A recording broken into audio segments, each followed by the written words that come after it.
start acting in accordance to the best of your ability of that which you would do when you're on the other side. Most people would love to know how to quiet the constant revolving thoughts about themselves. It's hard to put on that fake smile and be nice when, inside, we're struggling, worried about money, relationships, school, work.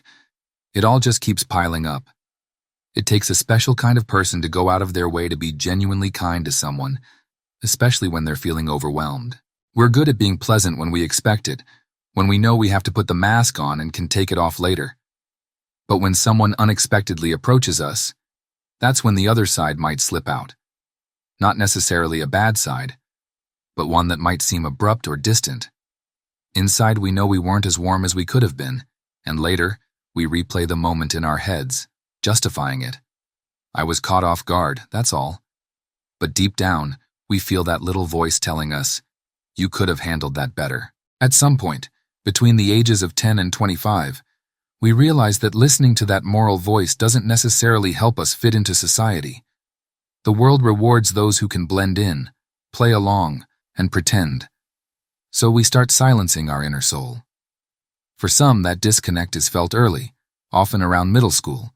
We can tell we aren't fully ourselves, but we don't understand why.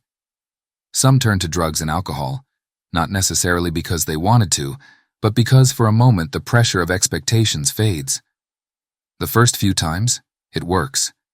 But soon, it becomes something else, a cycle of chasing that initial relief, even though the problems never really disappear. It numbs the pain, but it doesn't erase it. Then, the bigger questions creep in. Why school? What's the point of all this? The cycle of life feels preordained. Go to school, get a high-paying job, make money, build a family, and supposedly, be happy. But real happiness always seems just out of reach, replaced by the next problem, the next goal, the next promotion, the next vacation.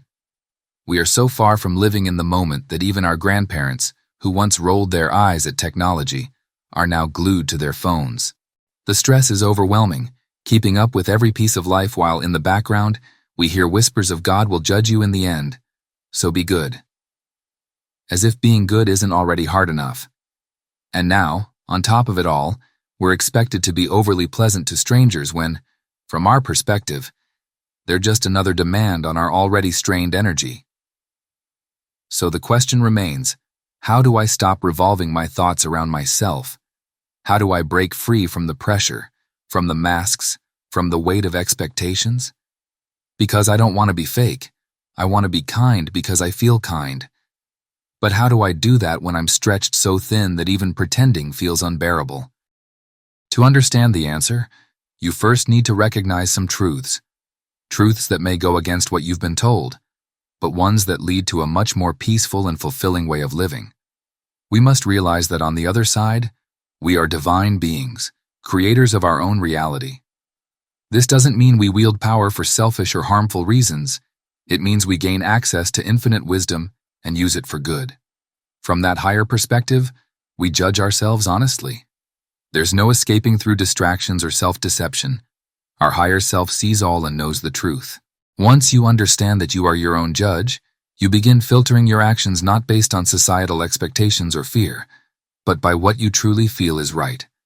However, this requires a heightened awareness, one that keeps you from using this power for revenge, personal gain, or ego. Instead, you listen deeply to your soul. But how I navigate that is I get that feeling and I just walk that path regardless of what anybody else thinks. But I walk it in integrity and I walk it in love, but not the distorted layers of what people think love is, which is, like I said before, love is a very powerful force, right?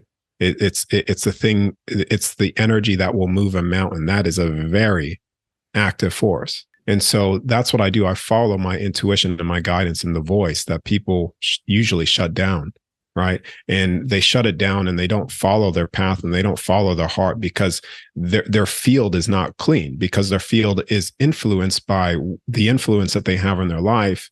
And they're afraid to step into their unique signature, be who they truly are, because they're afraid of what other people may think and in their field and their thought forms, creating roadblocks and all this stuff.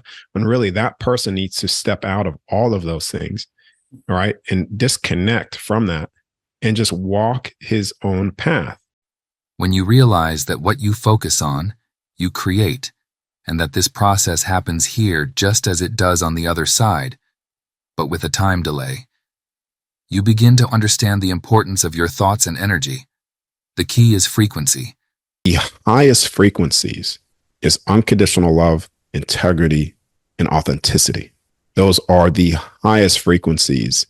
And when you step into that state, you are actually there in that state of unconditional love.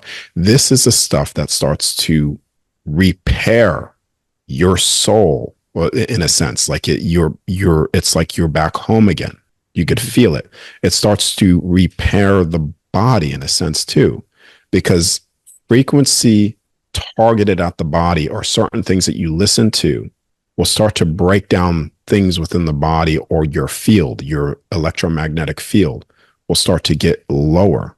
And this electromagnetic field, when it's low, starts to create a lot of the illnesses and diseases within the body. The more that this is back up into those unconditional love, integrity, and authenticity, holding that high state of frequency, then your magnetic field from your heart is so large and it starts to generate like a toroidal field. Like everything's a toroidal field. On the other side, we vibrate with love, and through that love, we create. To manifest what you desire in this world, you must reach that same frequency here. This is why gratitude is often emphasized, but the meaning of gratitude has become diluted. Simply saying you are grateful is empty if there is no real emotion behind it. To truly feel the vibration of gratitude, you must first understand contrast. For example, imagine just for a moment that your home burned down. You might often feel frustrated about cleaning or making repairs, but if it were gone, the loss would be devastating. Sit with that feeling, then shift to appreciating the fact that you do have a home. Or picture your pet running away. Feel the sorrow of their absence, then embrace the gratitude of having them by your side. This contrast helps you vibrate with true appreciation. You can do this exercise with anything: family, health, career, because when you deeply feel gratitude, you raise your vibration and activate the law of attraction. So when you wonder, how do I be kind and still be my authentic self? The answer is to shift your mindset from stress and worry to trust and confidence. Tell yourself that everything is already working out, that what you seek is on its way. If you feel lost about the next step, trust that when the time is right, you will know what to do. Live with the confidence that what you desire is coming. It's like riding a bike with no hands. At first it feels impossible, but you start small. Ride for 1 minute with that unwavering belief, then 2 minutes, then longer, until eventually you can ride effortlessly all day. The key is consistency, training your mind to stay in that elevated state. Start small and build from there. Have you ever helped someone purely out of kindness, with no expectation of anything in return? And in that moment, when they truly appreciated it, you felt something powerful, a deep, buzzing sense of fulfillment inside? That feeling, the pure joy of giving without calculation or greed, is a vibration worth holding on to. That energy, that vibration of selfless kindness and genuine appreciation, is the frequency you want to learn to walk with daily. It doesn't matter how you reach it, whether by recalling moments of heartfelt giving, practicing deep gratitude as I discussed earlier, or simply harnessing the pure vibration of love. The method isn't as important as the frequency itself. If you practice reaching and maintaining this high vibrational state daily, just a few minutes at first, then longer, you'll begin to shift your entire reality. Cleaning out your field in particular. A lot of people mentally battling with themselves. Yeah. It's typically because a lot of things are interfering with their field. The more you stand in your signature with nothing inside of your field, your unique signature, you're able to project that energy to direct your life in a better path. When you have other entities and beings, physically or not, standing within your field, their thought forms, their desires become roadblocks for your soul desires. You see what I mean?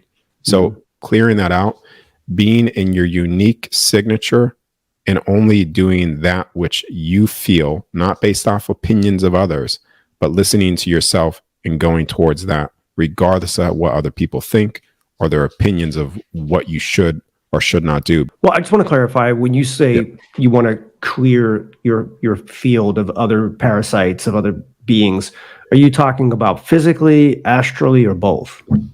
Both.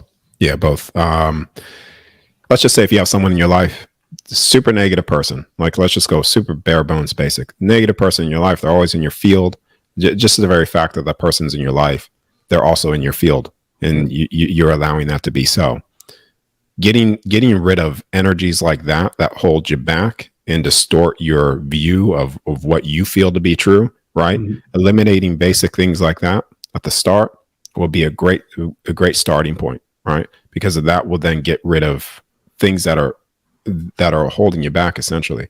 Standing in your unique signature is just that. You're standing in your unique signature. That doesn't necessarily mean that you can't have people in your life, but you are all standing in your soul, its pure signature, not being basically pulled on, like someone pulling your ropes or stuff like that. And like you apply that basic way to look at it of clearing negative things out of your life as to the best of your ability.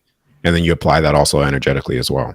That frequency of love, the true frequency, not distortion, will start to decode the body and the cells within the body. And you could say heal the body because it's in a certain state. It's just frequency stuff. This is as simple as experiments that have been done with rice. You stick rice in a jar, another rice in a jar. You say, I love you to the rice on the right-hand side with water in the jar.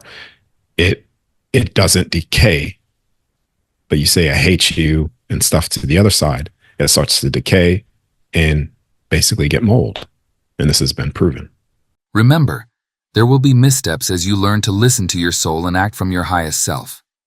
Stress, exhaustion, lack of sleep, and poor nutrition can all make it harder to connect with that inner kindness. So, take care of yourself. Manage stress, sleep consistently, rest your body, and nourish yourself properly. The better you care for your physical self, the more easily your soul can shine through. But even with mistakes, shifting from never listening to your soul to sometimes listening is progress. Growth isn't about being perfect, it's about trying, learning, and improving. I know you want to be good, not in a forced performative way, but in a way that feels good and real. That's the key. Feeling the vibration of love, peace, joy, and gratitude, and then learning how to hold on to it. You can wish, pray, and hope for things all day, but if you immediately slip back into fear, doubt, or guilt, you cancel out your own energy. You end up feeling disappointed, as if the universe isn't listening. But it is. The challenge isn't just in asking, it's in maintaining the right vibration to align with what you desire. First, learn how to reach those high vibrational emotions. Then, train yourself to recall them on command. This is your greatest tool in life. Trust that what you seek is coming. Let go of the anxiety about when it will arrive. Worry only delays the process. Now that you understand that there is life beyond this one, that your soul and consciousness never truly die, it's time to take control here. You wanted to. That's why you're here.